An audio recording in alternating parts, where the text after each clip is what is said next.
15 tips membuat taman untuk rumah minimalis.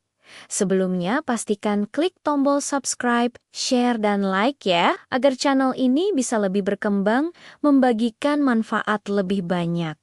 Terima kasih. Halo Bunda semua. Pernah nggak sih kamu pulang ke rumah, buka pintu, taruh tas, duduk sebentar, tapi rasanya kepala masih rame, padahal badan sudah di rumah. Tapi pikiran masih keluyuran kemana-mana. Aku sering ngalamin itu.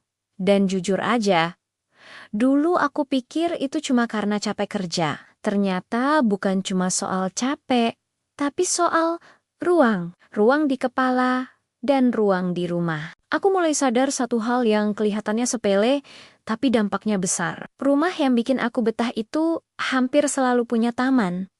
Walaupun kecil banget, kadang cuma sepetak, kadang cuma dilihat dari jendela, tapi rasanya beda. Ada jeda, ada napas. Di video ini, aku mau ngobrol santai, kayak curhat ke teman sendiri, tentang 15 tips bikin taman untuk rumah minimalis. Bukan tips so arsitek, bukan teori berat, tapi hal-hal yang nyata, logis, dan bisa kamu rasain sendiri. Tips pertama, mulai dari rasa, bukan dari Pinterest. Ini penting banget. Banyak orang mulai bikin taman karena lihat referensi orang lain. Akhirnya taman jadi cantik di foto, tapi nggak pernah dipakai. Coba tanya ke diri sendiri, kamu paling sering ngapain di rumah?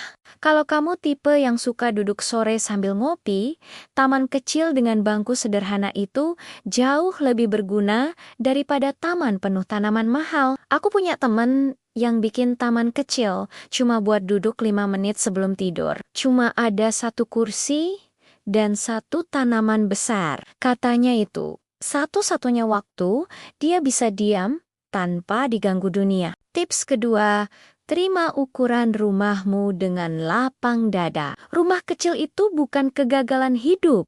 Serius, banyak orang maksa taman besar di rumah kecil, akhirnya semua terasa sempit. Taman minimalis itu justru tentang proporsi. Aku pernah lihat rumah tipe kecil dengan taman mungil di samping dapur. Nggak luas, tapi rapi dan terang. Setiap pagi, cahaya masuk dan rumah terasa hidup. Kadang yang kecil itu justru terasa lebih manusiawi. Tips ketiga, kosong itu bukan dosa. Ini sering bikin salah paham. Banyak orang takut lihat ruang kosong.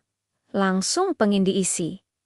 Padahal, dalam taman minimalis, ruang kosong itu penting. Aku pernah bantuin saudara yang tamannya penuh tanaman sampai nggak ada tempat jalan. Akhirnya, bukan taman, tapi hutan mini yang bikin stres. Setelah dikurangin setengahnya, malah kelihatan lebih lega dan enak dilihat. Ruang kosong itu tempat mata istirahat. Tips nomor 4, pilih tanaman yang menenangkan, bukan yang ribet.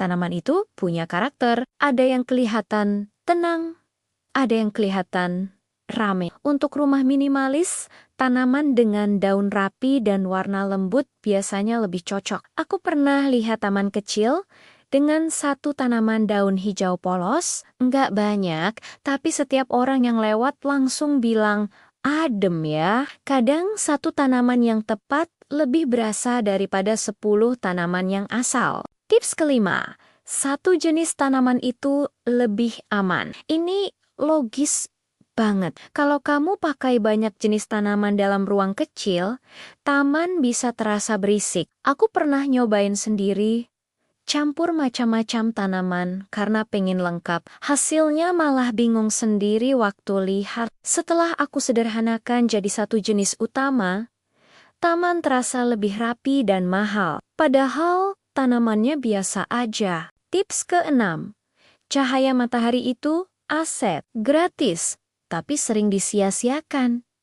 Kalau rumahmu dapat cahaya pagi, manfaatkan. Jangan ditutup tembok atau barang nggak penting. Aku punya temen yang mindahin rak ke sudut lain, cuma supaya cahaya masuk ke taman kecilnya. Katanya sekarang bangun pagi lebih enak karena rumah terasa hidup. Cahaya itu bukan cuma buat tanaman, tapi buat bikin mood juga loh. Tips nomor 7. Pot sederhana itu sahabat terbaik taman minimalis. Pot polos sering dianggap membosankan. Padahal justru pot sederhana bikin taman kelihatan rapi. Aku pernah lihat 2 taman dengan tanaman sama. Bedanya cuma pot. Yang satu pakai pot rame, yang satu polos. Yang polos kelihatan lebih mahal dan tenang. Kadang yang sederhana itu menang diam-diam. Tips ke-8. Unsur air itu penenang alami. Nggak harus kolam besar atau air mancur mahal. Bahkan wadah kecil dengan suara air menetes bisa bikin beda. Aku kenal orang yang bikin taman kecil dengan air mengalir pelan. Katanya, tiap pulang kerja, duduk di situ 5 menit aja sudah cukup buat nurunin emosi. Air itu kayak tombol reset. Tips ke-9, nikmati taman dari dalam rumah. Ini sering dilupakan. Taman gak harus selalu didatangi. Kadang, cukup dilihat. Kalau kamu bisa lihat taman dari ruang tamu atau kamar, itu sudah cukup. Aku pernah tinggal di rumah dengan jendela kecil menghadap taman. Setiap bangun pagi, hal pertama yang kulihat adalah hijau. Dan entah kenapa, hari terasa lebih ringan. Tips nomor 10, jangan bikin taman yang menyiksa diri sendiri. Ini penting. Kalau kamu jarang di rumah, jangan pilih tanaman yang harus dirawat tiap hari. Aku pernah lihat orang stres karena tanamannya mati satu-satu. Akhirnya bukan taman yang menenangkan, tapi sumber rasa bersalah. Pilih yang sesuai gaya hidupmu. Taman itu harus adaptif, bukan menuntut. Tips ke-11, jangan takut dengan material alami. Batu, kayu, tanah, semua itu bikin taman terasa jujur. Kadang terlalu banyak hijau justru bikin mata capek. Aku pernah lihat taman kecil dengan kombinasi batu dan satu tanaman. Sederhana banget, tapi rasanya adem dan rapi. Alam itu nggak selalu hijau penuh. Tips ke-12, taman itu soal kebiasaan, bukan pameran. Kalau kamu suka ngurus, taman bisa lebih hidup. Kalau enggak, bikin yang praktis. Aku punya temen yang tamannya sederhana tapi selalu bersih.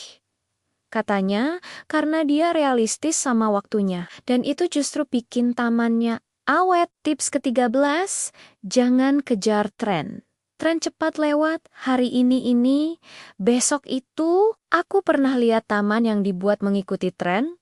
Setahun kemudian, terasa aneh sendiri. Kalau kamu bikin taman sesuai kepribadian, rasanya lebih tahan lama. Taman itu ruang personal, bukan lomba. Tips ke-14, bedakan fungsi taman depan dan belakang. Taman depan itu soal kesan.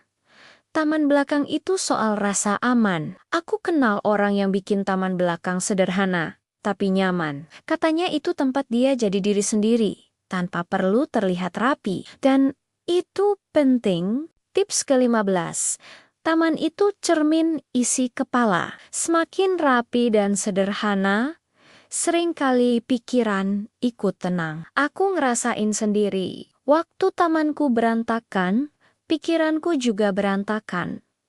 Waktu aku beresin pelan-pelan, rasanya hidup ikut tertata. Kadang kita mikir bahagia itu harus besar, harus mahal. Padahal kadang cuma butuh satu sudut kecil di rumah, satu tempat buat diam, satu tempat buat napas. Kalau kamu lagi capek sama hidup, jangan langsung nyalahin diri sendiri. Coba lihat rumahmu. Mungkin yang kamu butuhin cuma sedikit hijau, sedikit ruang, sedikit tenang. Kalau cerita ini terasa dekat, tulis di komentar. Aku pengen tahu, taman seperti apa yang pengen kamu punya. Karena rumah yang baik itu bukan yang paling mewah, tapi yang paling bikin kita betah pulang. Terima kasih sudah menemani sampai akhir. Sampai ketemu lagi di episode berikutnya.